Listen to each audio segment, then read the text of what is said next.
ये कहानी शुरू होती है एक काल्पनिक शहर गौथम से, जहां आर्थर अपनी बूढ़ी माँ पेनी के साथ रहता है और ज्यादा बूढ़ी होने की वजह से आर्थर को ही अपनी माँ का ख्याल रखना पड़ता है। इसके बाद हम देखते हैं कि आर्थर एक जोकर है और अपनी रोजी रोटी चलाने के लिए जगह जगह जोकर बनकर परफॉर्म करता है। और जब एक दिन आर्थर ऐसी किसी एक जगह पर परफॉर्म कर रहा था, तभी हम देखते हैं कुछ बच्चे आकर उसके हाथ से एक बोर्ड को चुरा लेते हैं। जिसके बाद आर्थर उन बच्चों का पीछा करता है और थोड़ी देर बाद आर्थर को अपने पीछे भागने के बाद वो बच्चे उसे खूब मारते हैं, साथ में वो उसका बोर्ड भी तोड़ देते हैं। इतनी मार खाने के बाद आर्थर एक निशुल्क सेवा केंद्र में अपना इलाज कराने पहुंचता है, जहां हमें पता चलता है कि उसे एक न्यूरोलॉजिकल डिसऑर्डर है, जिसकी वजह से उसकी हंसी कंट्रोल नहीं हो पाती है और किसी भी सिचुएशन में वो अपने आप हंस देता है। और इसी डिसऑर्डर का इलाज कराने वो उस सेवा केंद्र में जाता है, क्योंकि वहाँ उसे सारी दवाइयाँ फ्री में मिल जाती है। अपनी दवाई लेकर आर्थर अपने घर पहुँचता है, जहाँ हम देखते हैं पैसों के मामले में उसके घर की हालत ठीक नहीं है। और ये हाल सिर्फ आर्थर का ही नहीं, बल्कि इस चीज से गौतम शहर के ज्यादातर लोग परेशान हैं। इसके बाद हमें पता चलता है कि आर्थर की माँ पेनी ने अपनी जिंदगी के काफी साल उस शहर के सबसे रईस इंसान थॉमस वेन के घर काम किया था, और इसी वजह से पेनी थॉमस वेन को बार बार लेटर लिखा करती थी, ताकि वो उन्हें उनकी तकलीफों से बाहर निकालने में उनकी कुछ मदद करे। लेकिन पेनी के एक भी लेटर का जवाब उसे आज तक नहीं मिला था।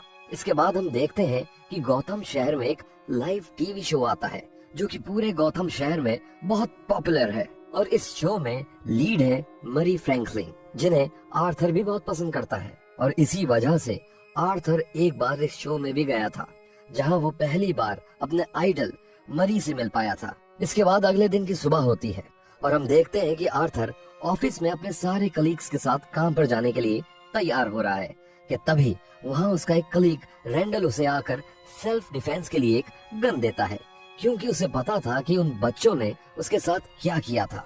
इसके बाद आर्थर अपने बॉस से मिलने जाता है, जहाँ उसका बॉस उसे वो बोर्ड लाने को कहता है, जो बोर्ड उन बच्चों ने आर्थर से छीनकर तोड़ दिया था। और अगर आर्थर वो बोर्ड वापस नहीं ला पाया तो उसके पैसे उसकी सैलरी से ही कटेंगे। ये बात सुनकर आर्थर बहुत गुस्सा हो जाता है और अपना काम खत्म करने के बाद आर्थर अपने अपार्टमेंट में जाता है, जहाँ जाते जाते उसे एक सिंगल मदर सोफी मिलती है, जो उसके साथ वाले अपार्टमेंट में ही नई नई शिफ्ट हुई थी। अब रात को आर्थर अपनी नई नई गन से खेल रहा था, तभी मजाक मजाक में उससे अपने घर में ही गोली चल जाती है, जिससे वो बहुत डर जाता है। इसके बाद हम देखते हैं कि आर्थर सोफी का पीछा करता है और जहाँ जहाँ वो जाती है वो उसके पीछे पीछे जाता है। जिसके बाद उसी रात को सोफी उसके अपार्टमेंट में उससे मिलने आती है, जहाँ वो उससे पूछती है कि क्या वो आज उसका पीछा कर रहा था, जिसके जवाब में आर्थर उसे सब कुछ सच सच बता देता है और यहाँ से उन दोनों की बातें होना शुरू हो जाती हैं। जिसके बाद आर्थर उसे अपने स्टैंड अप कॉमेडी शो के लिए इनवाइट करता है। इसके बाद अगले दिन की सुबह होती है और हम देखते हैं कि आर्थर एक हॉस्पिटल में बच्चों के लिए परफॉर्म कर रहा था कि तभी वहाँ परफॉर्म करते करते उसकी पैंट से वो गन बाहर गिर जाती है और वहाँ मौजूद सभी लोग उस गन को देख लेते हैं। लेकिन आर्थर के बॉस को ये बात बिल्कुल पसंद नहीं आती है, जहाँ वो आर्थर को बताता है कि रैंडल ने उसे बताया कि उसने वो गन रैंडल से पिछले हफ्ते ही खरीदी है। जिसके बाद आर्थर का बॉस आर्थर को नौकरी से निकाल देता है। इसके बाद आर्थर जोकर का मेकअप उतारे बिना ही मायूस होकर ट्रेन से अपने घर वापस जा रहा था कि तभी वहाँ ट्रेन में 3 लड़के मिलकर एक लड़की को छेड़ रहे थे, जिन्हें देखकर आर्थर एकदम से हंसना शुरू कर देता है, जहाँ उसके डिसऑर्डर की वजह से वो अपनी हंसी रोक नहीं पा रहा था, जिसकी वजह से वो तीनों लड़के उस लड़की को छोड़कर आर्थर को पीटना शुरू कर देते हैं। और तभी आर्थर अपनी बंदूक निकालकर उनमें से 2 लोगों को वहीं शूट कर देता है, और जबकि तीसरा लड़का वहां से भाग जाता है। जिसके बाद आर्थर उसका पीछा करता है और फाइनली उसे पकड़कर अपनी सारी बची गोलियां उसकी बॉडी में उतार देता है। जिसके बाद आर्थर वहां से भाग जाता है और वहां से दूर जाकर एक वॉशरूम में खुद को लॉक कर लेता है, जहां हम देखते हैं कि आर्थर उन सभी को मारने के बाद बहुत खुश था और उसे उन्हें मारने से बहुत खुशी मिली थी। अब अगले दिन की सुबह होती है और हम देखते हैं कि उन तीनों लोगों की मौत की खबर टीवी पर दिखाई जा रही थी, और तभी टीवी पर थॉमस वेन आता है, क्योंकि वो तीनों लोग उसी की ही कंपनी में काम किया करते थे। अगले दिन आर्थर अपनी दवाइयां लेने जाता है, जहां उसे पता चलता है कि शहर में मंदी होने की वजह से उस सेवा केंद्र की फंडिंग को बंद कर दिया गया है, जिसकी वजह से अब वो सेवा केंद्र बंद होने वाला है और आर्थर को भी अब अपनी दवाइयां फ्री में नहीं मिल पाएंगी। इसके बाद आर्थर अपने सब दुख भुलाकर अपने स्टैंड अप कॉमेडी शो में परफॉर्म करने जाता है, जहां उसने सोफी को भी बुलाया हुआ था। लेकिन जैसे ही आर्थर वहां अपनी परफॉर्मेंस शुरू करता है, उसे तभी वहां हंसी आ जाती है, जिसके बाद वो अपने डिसऑर्डर के कारण पूरे शो में बस हंसता ही जाता है। लेकिन किसी तरह वो अपनी परफॉर्मेंस को कंप्लीट करके वहां से निकल जाता है।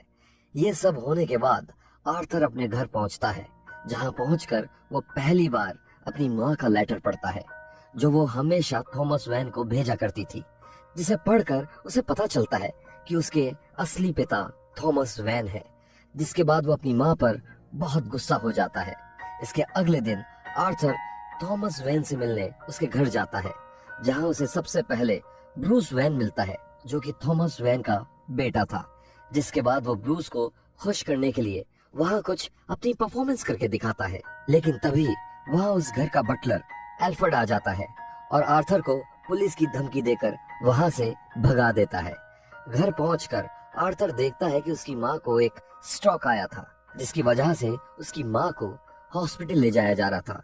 हॉस्पिटल पहुंचकर हम देखते हैं कि वहां पैनी का इलाज चल रहा था, जहां आर्थर को हिम्मत देने सोफी भी आई हुई थी। तभी वहां टीवी पर आर्थर मुरी के शो को देखता है, जहां मुरी आर्थर की उसी स्टैंड अप परफॉर्मेंस का मजाक उड़ा रहा था, जहां आर्थर अपनी हंसी कंट्रोल नहीं कर पाया था। अपनी आइडल से ही अपनी बेइज्जती होते देख आर्थर उस समय गुस्से से भर जाता है। इसके बाद हम देखते हैं कि एक जोकर के उन तीनों लोगों को मारने की खबर पूरे गौथम शहर में फैल चुकी है, जहां सभी लोगों ने उस जोकर के काम के समर्थन में पूरे शहर में प्रोटेस्ट करना शुरू कर दिया है, क्योंकि गौथम शहर के ज्यादातर लोग उस शहर के गिने चुने रईस इंसानों से तंग आ चुके थे, और सबसे ज्यादा थॉमस वैन से। और ये सब होता हुआ आर्थर टीवी पर देख रहा था, जिसे देखकर आर्थर को बहुत खुशी हो रही थी। इसके बाद आर्थर एक मूवी थिएटर के बाहर पहुंचता है, जहां बहुत सारे लोग जोकर के मास्क डालकर प्रोटेस्ट कर रहे थे, क्योंकि उस थिएटर में गौतम शहर के ज्यादातर अमीर इंसान मौजूद थे, जिनमें से एक थॉमस वेन भी था। तभी आर्थर पीछे के रास्ते से होता हुआ थिएटर में घुस जाता है और अंदर पहुंचकर वो थॉमस से जाकर मिलता है, जहां वो थॉमस से कहता है कि वो उसका बेटा है। जिसके बाद थॉमस उसे कहता है कि ये सब झूठ है और उसकी माँ की दिमागी हालत शुरू से ही खराब थी, और साथ में वो पैनी का असली बेटा भी नहीं है, बल्कि उसे तो पैनी ने अडॉप्ट किया था। थॉमस की कही एक भी बात पर आर्थर को यकीन नहीं होता है।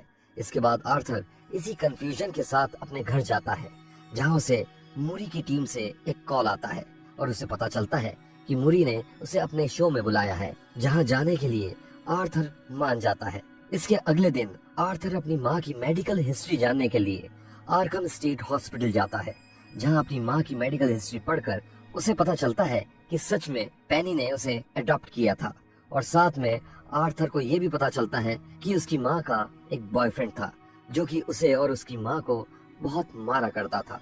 उसी इंसान ने एक बार आर्थर के सिर पर इतनी जोर से मारा था कि उसका दिमाग परमानेंटली डैमेज हो गया था, और उसी वजह से आर्थर को वो न्यूरोलॉजिकल डिसऑर्डर हुआ था, जिसके कारण उससे अपनी हंसी कंट्रोल नहीं हो पाती है।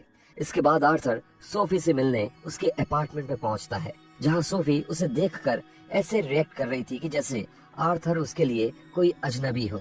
और तब आर्थर को समझ में आता है कि आज तक जो भी पल उसने सोफी के साथ बिताए थे, वैसा कुछ भी असलियत में नहीं हुआ था, बल्कि वो सब चीजें तो उसके दिमाग का बनाया हुआ एक धोखा था।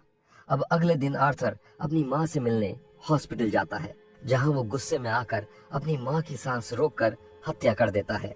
इसके बाद आर्थर अपने घर जाता है, जहां हम देखते हैं कि वो ये सब करने के बाद बहुत खुश है और अपना जोकर का मेकअप लगाकर और अपने बालों को हरा कलर करके मूरी के शो में जाने के लिए तैयार हो रहा है कि तभी उसके अपार्टमेंट में उससे मिलने उसके पुराने कलीग्स रेंडल और गैरी आते हैं। लेकिन तभी एकदम से आर्थर रेंडल पर हमला कर देता है और उसकी बर्बरता से हत्या कर देता है, और यह सब देखकर गैरी बहुत डर जाता है और आर्थर गैरी को वहां से सुरक्षित जाने देता है, क्योंकि गैरी ने कभी भी काम पर उसका मजाक नहीं उड़ाया था।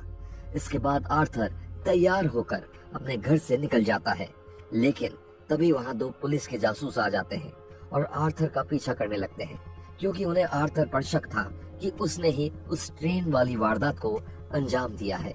उनसे दूर भागते भागते आर्थर वहां एक ट्रेन में चढ़ जाता है, जिस ट्रेन के सभी लोगों ने जोकर का मास्क पहना हुआ था, क्योंकि अब पूरा शहर उस जोकर के समर्थन में उतर आया था। लेकिन जैसे ही वो ट्रेन वहां से जा रही थी कि तभी वो दोनों जासूस भी उसमें चढ़ जाते हैं, जिसके बाद वो दोनों आर्थर को ढूंढना शुरू कर देते हैं। और जब उनमें से एक जासूस उस ट्रेन की भीड़ को काबू करने की कोशिश कर रहा था, और तभी उससे वहां गलती से गोली चल जाती है, जिसकी वजह से वहां एक इंसान की मौत हो जाती है। जिसके बाद उस ट्रेन की सारी भीड़ उन्हें ट्रेन से बाहर निकालकर पीट पीट के मार देती है, और आर्थर उन्हें मरता हुआ देखकर खुशी खुशी वहां से चला जाता है।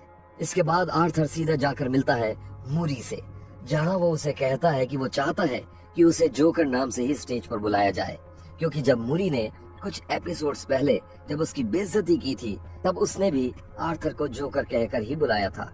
अब थोड़ी ही देर बाद आर्थर को स्टेज पर जाना था, लेकिन आर्थर गुस्से से भरा हुआ था, क्योंकि मूरी ने उसकी बेइज्जती की थी। इसके बाद आर्थर को उस लाइव शो में बुलाया जाता है, जहां शुरू में तो आर्थर सबसे अच्छे से बात कर रहा था, लेकिन अब धीरे धीरे आर्थर का गुस्सा बढ़ता जा रहा था। और तभी आर्थर लाइव टीवी पर यह बता देता है कि उस ट्रेन में उन 3 लोगों को उसने ही मारा था। जिसके बाद आर्थर मूरी से कहता है कि इस शहर का कोई भी इंसान अच्छा नहीं है, सब एक दूसरे का मजाक उड़ाते हैं। और उसने भी आर्थर का मजाक उड़ाने के लिए ही उसकी स्टैंड अप वीडियो सबको दिखाई थी।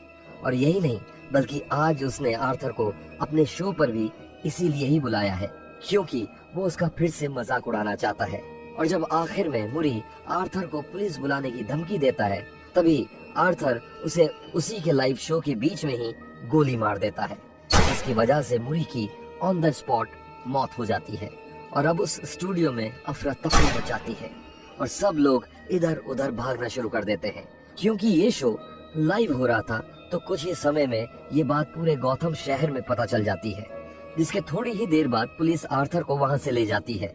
अब आर्थर को पुलिस अपनी गाड़ी में पकड़कर ले जा रही थी, और तभी रास्ते में आर्थर देखता है कि उसके बारे में जानने के बाद पूरे शहर में दंगे फैल चुके हैं।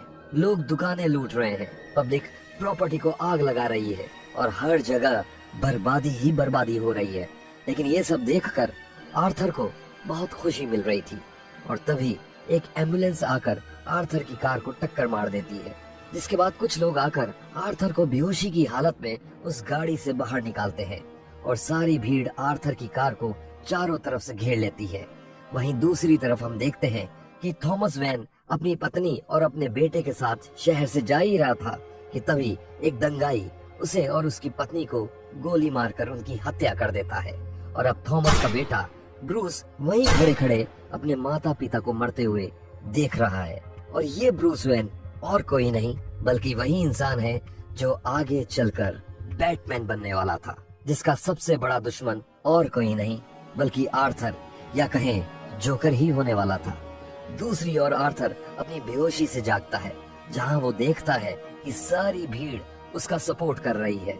जिसके बाद वो वहीं खुशी से डांस करना शुरू कर देता है, और तब वो इंसान आर्थर से उस खतरनाक अपराधी जोकर में बदल जाता है। फिल्म के आखिर में हम देखते हैं कि आर्थर आर्खम हॉस्पिटल में मौजूद है, जहां उसकी थेरेपी सेशन चल रही थी, और वो उस थेरेपिस्ट के सामने हमेशा की तरह बस हंसता ही जा रहा है। और तभी हम देखते हैं कि आर्थर उस थेरेपिस्ट की भी हत्या करके वहां से भाग जाता है। तो ये थी जोकर फिल्म की सारी कहानी। आपको ये कहानी कैसी लगी हमें कमेंट्स में जरूर बताएं।